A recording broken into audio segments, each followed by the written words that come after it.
short, features a product you not only may never have heard of, but truly sets it apart as far as construction and innovation.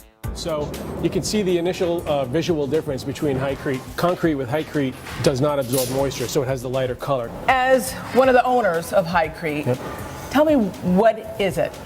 So Hycrete, it's a liquid admixture that forms a waxy insoluble polymer throughout concrete. It doesn't allow moisture to pass through, salt, corrosion. It's an anti-corrosion agent and moisture blocker all in one. These are samples from 2013. It's typical tap water with steel wool inside. Just regular tap? Just regular tap water, and one has Hycrete in it and one is just the tap water. And you can see the difference where from October of 2013, the one with Hycrete has no corrosion.